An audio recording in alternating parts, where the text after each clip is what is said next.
وہ یہاں آباد ہوتے تھے, یہاں کے لوگوں کو بھگاتے تھے.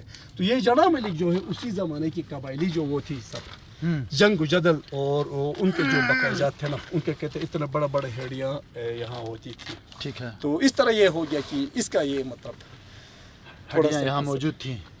صاحب ٹھیک ہے, تو اپنا کیا کہتے ہیں وہ جو قلعہ ٹوٹا ہوا ہے کافی اطراف سے, اس کی کیا ہسٹری ہے؟ صاحب گاکوچ قلعے کے 3 بڑے پورشن تھے. ٹھیک ہے, ایک ہو یہ رائل, جی ہاں, رائل جو حکمران ہوتے تھے ان کا اوپر والا جو کھنڈرات بنے ہوئے تھے رہائش کے لیے. رہائش کے لیے. دوسرا تھا گشپور برادری جو حکمرانی سے ڈراپ ہوتے ہیں صاحب, ٹھیک ہے, ان کے گھر پھر تھوڑا نیچے تھے. تیسرا زمیندار فیملی, ہم زمیندار فیملی, ہم ان کے ساتھ انہیں لیا اس ٹائپ کی چیزیں, ہم گشپور نہیں ہے یا رجے نہیں ہے. تو وہاں پہ اس زمانے میں یہ ہوتا تھا. بعد میں جب یہ وہ ہو گئے قبائلی حملے کم سے کم ہو گئے, اچھا وہ ختم ہو گیا, تو 3 محلوں میں لوگ آباد ہو گئے. میں ابھی آپ کو دکھاؤں گا. ایک ہمارا فورٹ محلہ جس میں ابھی ہم سیٹل ہے, ادھر ہمارا گھر ہے, ایریا ہے. 3 محلوں میں لوگ باہر نکل کر کیا ہو گئے, سب پھیلنا شروع ہو گئے. تو اندر والا جو چھوٹے چھوٹا آبادی تھا, چونکہ آبادی بڑھنے کے ساتھ کیا ہو گیا, ان کے چھوٹے جو وہ تھے نا سر, جگہ کم ہونے کے باہر کا بات ہو گئی. اسی کے ساتھ پھر یہ ہو گیا وہ گشپور برادری بھی کیا ہو گئی, وہ بھی باہر شفٹ ہو گئے. رجا والا یہ ہو گئے سر, آپ لوگوں کے کائنڈ انفارمیشن کے لیے کہتے ہیں ایک اور ہسٹوریکل واقعہ نا صاحب جی, یہ گوہرمان اور عیسیٰ بہادر میں وہ تھی دشمنی تھی. ٹھیک, وہ تھے آپس میں رشتہ دار بھی تھے, یہ وہ شاہ برج والے وہ والے خوش وقت والے تھے.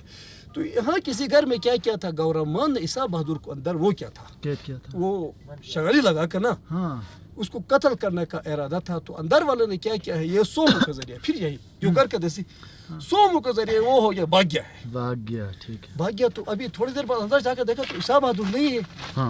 بھائی عیسیٰ بہادر کے کہتے ہیں وہ والے وہ ننیال آگے دریل کے تھے, یا اس کی وجہ وہاں کی تھی. بہرحال وہ آدمی یہ نغلوں کے ذریعے بھاگ گیا. ادھر راجا گوہرمان نے اعلان کیا, بھائی ابھی جو آدمی اگر عیسیٰ بہادر کو پکڑے گا تو میں پوری پونیال کی جاگیر اس کو الاٹ کرتا ہوں, عنایت کروں گا. ٹھیک ہے, تو لوگ سارے پھیل گئے نا. ابھی انعام اس زمانے میں اس کے پاس وہ تھا بھائی تقدر حکمران تھا, اس کے پاس یہ الاٹمنٹ اتھارٹی تھی. تو کہتے ہیں وہ کیا ہو گیا سر جی, وہ ہوتے ہوتے یہ سنگل کے نالے میں گیا نا. ایک بہت پیارا قصہ ہے, بالکل میرا نانا کہتا تھا, وہ بھی ہندر سے مائگریٹ ہو کر ادھر آ کر آباد ہو گئے ہیں سب. وہ اس زمانے وہ تھے, وہ رجا والوں کے وہ تھے, وہ ان کے گھوڑوں کے سامان بناتے تھے.